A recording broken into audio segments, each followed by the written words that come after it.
You know, I'm not going to kick a man while he's down. Deontay Wilder's a bitch.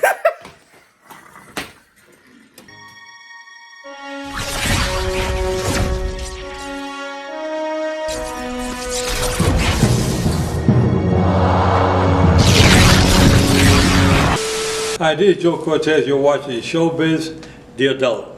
Oh, this is Bernard Hopkins, ShowBizz, the adult. I'm out. Oops.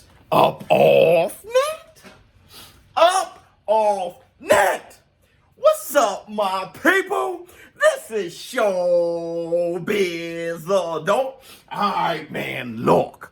This is the infamous interview when Anthony Joshua called Deontay the Bronze Bomber Wilder a bitch. Whoops, all right, man, look. Let's get to the reaction.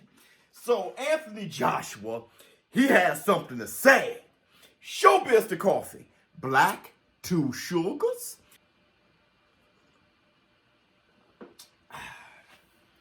Long interview. Let's get to the reaction. Is not vain at all with that backdrop behind him. I've had time to reflect, and if no one's gonna love me, I have to love myself. Yeah, you got that So, right. What is that moment? Do you remember where that was? I remember in the build-up to my rematch. Look, I'm not gonna lie to you. I had my own issues going on, you know, that I said I'll explain one day, but I never wanted to be seen. Hold on. The build up to the rematch. AJ said he had his own issues going on that he never wanted to explain to anybody. That's a good point. I want to say this. When it comes to Deontay the Bronze Bomber Wilder, we saw him bringing up excuse after excuse after excuse. True or false, whatever it is, not everybody's trying to hear all of your excuses, okay? True or false, all right? AJ, he knows that. Another thing, even in victory, you know, I'm associates and friends with a few boxers now, actually many boxers now. And the one thing that they always say is they're never 100% going into a fight. So I like what AJ is saying here. I had situations of my own, okay? He didn't want to bring up to anybody. And so around that picture, if you look at the video, everyone's going crazy. They just announced my name. And that picture is me saying, I told you. The man who knows himself can never be misguided by other opinions. So there's a point in my career and in my life where I would always go with my gut feeling because I just knew no matter what anyone told me, don't take the rematch straight away, have a warm-up fight. Andy's got the quickest hands in the division. He's like the Mexican Mike Tyson, this, that. He's like, oh, it's like, boy, I'm 100%. He said, man, you can miss me with all that noise. He got the quickest hands in the business. He's like a Mexican Mike Tyson with Muhammad Ali's speed. You ain't got a chance. You need to take the next fight off. That's what Deontay Wilder said. That dude said, man, you can mix me with all that noise. I love it. What was your reaction to seeing Tyson Fury stop Deontay Wilder like that? You know, Wilder's had, I think, 10 title defenses. 10 title defenses. So I look across the 10 title defenses that he's had. You know, don't hate. He's fought Spilka. He fought the big guy. What's his name? Brazil or no? That was Brazil. Oh. Yeah. So he's fought Spilka, Brazil, Dorfus. He fought Bermane Stiverne twice. He's fought Ortiz twice. Yeah. He's fought Fury twice, and I think he fought Chris Arreola or Molina. We have Tyson Fury twice, Ortiz twice. And they're the top tier fighters in his 10 defenses. And all of those, you know, 4 challenges that he's had which are top tier fighters, he struggled with it.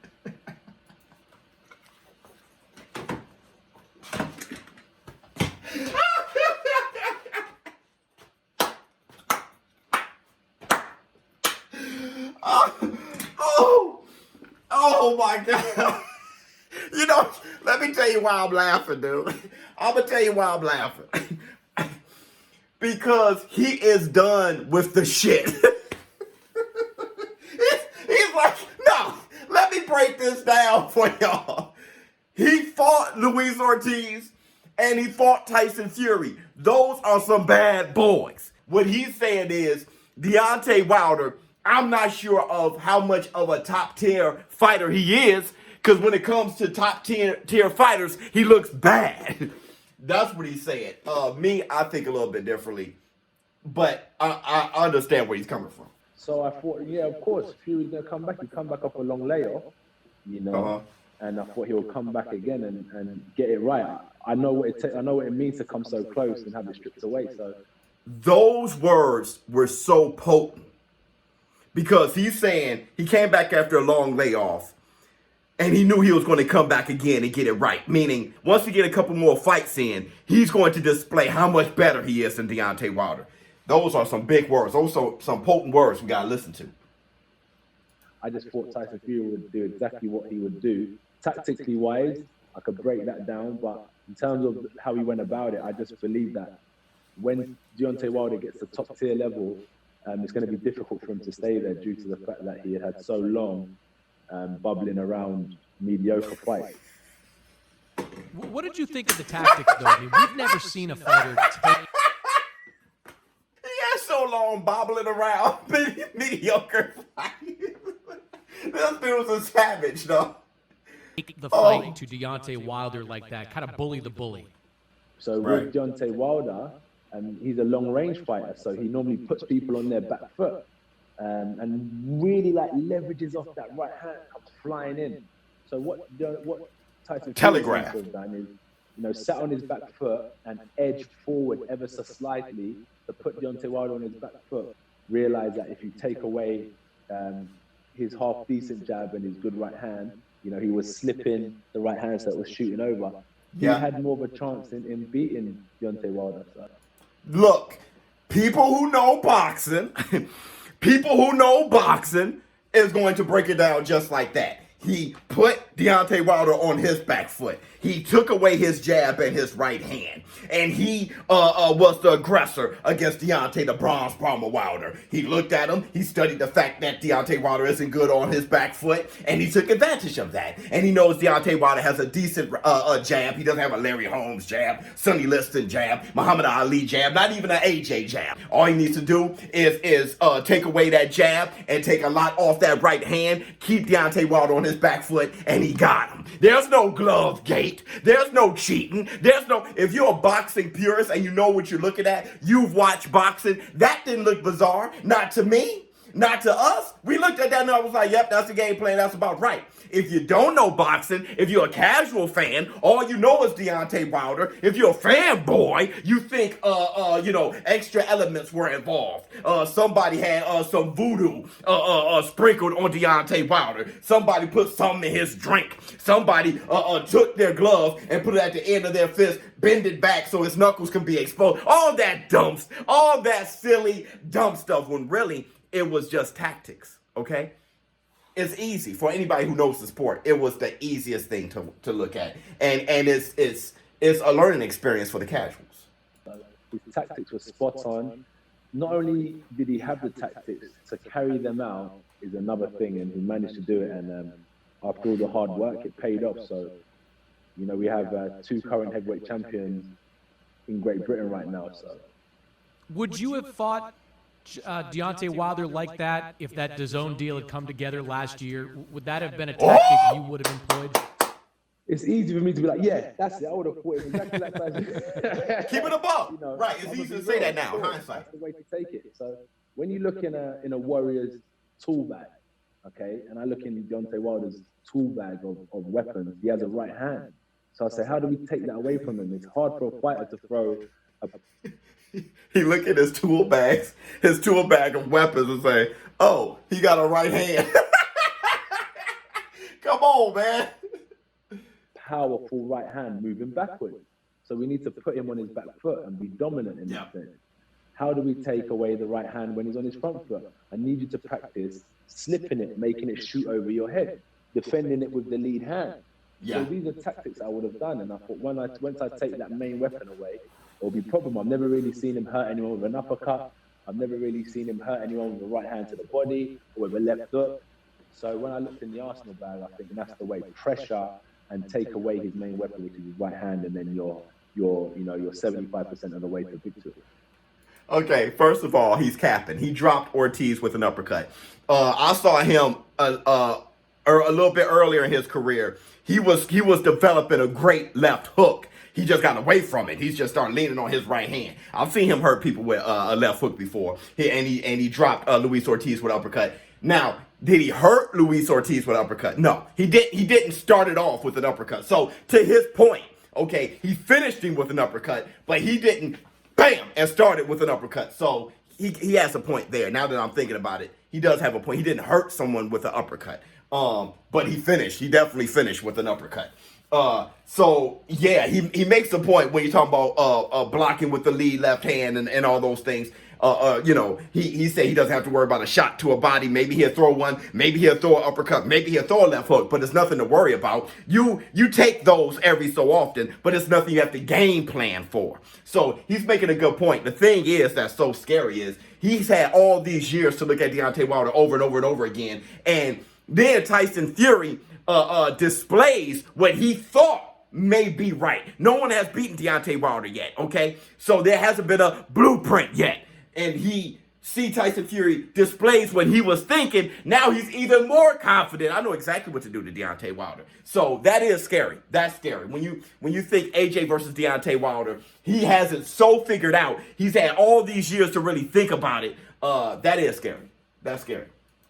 You don't do a lot of trash talk on social media, AJ, but were you tempted after Wilder lost to kind of respond in the same way he responded when you lost your titles? He wasn't a true champion. The whole career was because of the lies. I went into my drawer, I pulled out my long list of things to say. I've got a lot of things I can say about Wilder. Well, you just said it. You just said it. When you look at his title defenses, who did he have? Chris Ariel, Still.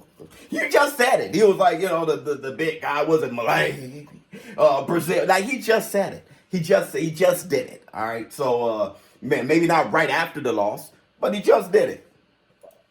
You don't knock a man when he's down. Also, and that was at the top of the list. So I have to stand by those principles. But for sure, I think me and Wilder, as I say, are cut from a different cloth. He's what we call. It begins with a B and ends with a H. I'm not like that. I'm more of a man. I don't really get on the internet talking crap. The only times you've really seen me talk reckless. That's the infamous.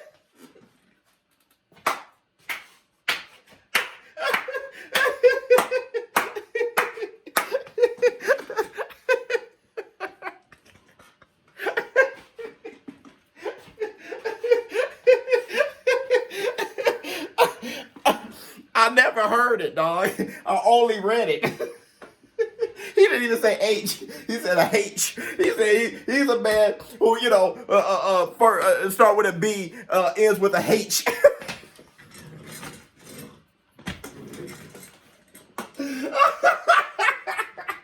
Why? Why? And that's after he said, I'm not going to kick a man while he's down. Deontay Wilder's a bitch.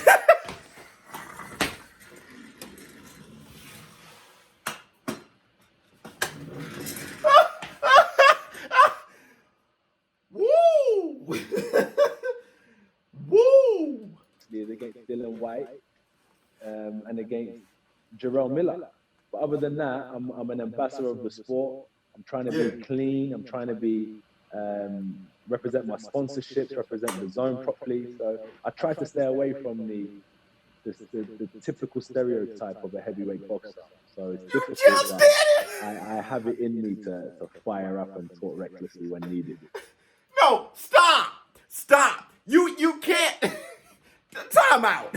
You can't sit there and be like, I wouldn't talk junk about him. You know what I mean? I'm not going to kick a man while he's down. His 10 title defenses was against who? Yeah, but that's not me. I wouldn't do anything like that. I'm a respectable person. Deontay Wilder's a bitch. That's not what I do. Like you can't do that, dude. You can't do that because, bro, you just did it. You just did it. Do you think Wilder can win a third fight, or do you think it's a wrap that he just can't beat Fury? It's a wrap. I never write off any heavyweight because they say all it takes is one punch. And I think Wilder believed that himself. He said, you know, you got to be perfect for 12 rounds. I just got to be perfect for 1 second.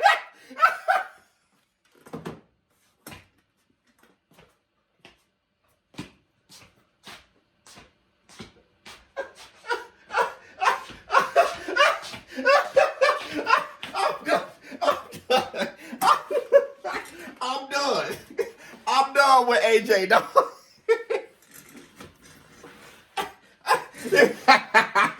You gotta be perfect for 12 rounds. I still say for 12 rounds. Hold on, dog. Hold on, man. What'd he say? Oh my God. Off any heavyweight because they say all it takes is one punch. And I think Wilder believed that himself. He said, you know, you got to be perfect for 12 rounds. I just got to be perfect for 1 second. He believed the hype, you know. So, you know, in my opinion, yeah, I think that Fury will go in there and win again. But as I said, it's so true. All you have to do is catch him with one shot, and the tables can turn quickly. So good luck. No, he got it. And we'll see what happens when this is all done. I disagree. When it comes to great fighters, it's not about all I need to do is hit him with one shot. When Foreman fought Ali, he probably thought that dumb. Okay, you don't. When it comes to it, I just gotta hit him with one shot. When Hearns with that crazy right hand, when he fought Leonard, he probably thought that's dumb. Okay, when Sugar Ray Robinson fought Jake LaMotta, he probably thought that's dumb. Okay, when it comes to a great fighter. All right, for the most part. Now, there's been great fighters like when Oliver McCall knocked out Lennox. You know, there's been times when that happened, okay? But you're going to have to, for the most part, outfight a great fighter. For the most part, okay? So I think all it takes is one punch. I mean, really, you saw that in the draw. Deontay Wilder had that one punch twice. And Tyson Fury still got up and pulled out the draw. So, I mean, no, I really don't agree with that. Deontay the Bronze Bomber Wilder has to prepare for 12 rounds. He has to prepare to beat him up and outbox him, okay? Don't prepare on trying to land, hit the lottery, okay? Don't do that. When it comes to the people of the class of Tyson Fury, AJ, stuff like that, no, you're going to have to come with it, man. Odds makers have said that if Fury fought you, he would be the favorite. I can't remember a time where you. I got my money on Fury. I mean, I think you were a slight favorite against Klitschko, and everything else, I think you were a favorite. So, I got Fury. The only reason is because of that Ruiz fight. That's the only reason, and that's why I'm ready to redeem and put that's facts. Back into not for me. I get it. You know. For everybody else, I went through what I went through and made no excuse. It must have seen that Ruiz beat the better man that night. That's cool to think that, but I'm working. It's such a shame that I'm in quarantine right now because it's put a halt to greatness, but this is part of history. But I'm working towards beating Tyson Fury. Whether the bookmakers or the believers or the doubters want to be with me or not, he's working towards beating Tyson Fury. This is a great interview. This is an excellent interview. He's working on beating Tyson Fury. That just reminds me of everything he said about Deontay the Bronze Bomber Wilder. How he, what it takes to beat him. He's been looking at that and studying that forever. Okay, this is awesome. This is awesome. I have to believe it. I'm working towards beating Tyson Fury. And quickly before I move on, it's in a way overlooking Pulev. But I got to look through Pulev because I'm going to walk through Pulev. That's the mindset. I got to walk through him. When it comes to Pulev, that boy, I'm walking through him. I want the boys at the top. I ain't worried about the boys, around me. I'm walking through them. And that's the mindset that we have to have as fighters. So yeah, when you lose, you get hungry. Like he said before, he didn't have that hunger anymore. He thought he could beat everybody. See, when you start eating your own shit, you feel that you can beat everybody. Okay, that's what happened with the Bronze Bomber. Now the Bronze Bomber is hungry. I think Bronze Bomber had a huge ego. I don't know if he was listening to Mark Breland and JDS like he used to, but he figured he could just knock people out. And after this butt whooping, it humbled him, and now he's coming back more hungry than ever. That's what happened with AJ, and that's why I said most fighters to be great, you need a butt whooping. You do. Of the world and what it takes to come back. And, having this time to reflect has been a blessing in disguise. That's dope. That is dope. So look, I want to say this. Okay. What a fantastic interview. And it's great to finally see the Bianch interview. I want to say this. AJ, that Andy Ruiz fight changed him. Okay? That goes without saying. But AJ's going to lose again. He's going to lose again because he's going to fight them all. All right? He's going to fight them all. So he's going to lose. And he's going to fight them all multiple times. All right? He's going to lose again. There's a Daniel Dubois may clip him, or, Wilder may clip him a second fight or something like that. Tyson Fury may clip him the first, second fight, something like that. It's going to happen, all right? But that is the road to greatness. It happens as long as you fight them all, okay? It's terrible when people say, man, dude, Hearns had a loss on his record. Oscar De La Hoya had losses on his record. So-and-so got... But look at their resume. Roberto Duran had losses on his record. Sugar Ray Robinson had... But look at their resumes. They were taking them all on under very strenuous situations. They were taking chances. Hey, you got to fight next month, Duran. You're 190 pounds. You got to lose it all. And he went for it, and then he fought Sugar Ray Leonard and had the No Mas fight. Stuff happens when you're taking these risks. And if you're that type of fighter, that puts on a show for the people. Manny Pacquiao had losses, but I keep saying that his career was more entertaining because of that. He was taking them all on, and they were like spectacular fights, and you lose some, you win some, but the people always win, okay? So, yeah, I mean, he's going to lose again, and he's going to feel low again, but he's going to know how to get up. He had that experience. Hey, I know for sure I bounce back. That's what happens when I hit rock bottom. So, very great interview. I loved it so much. ShowBizz the Adult. It was hysterical. Actually, it made me tired. I laughed that hard. I'm tired. So let me know how you feel in the comments below. I'm out. Huh.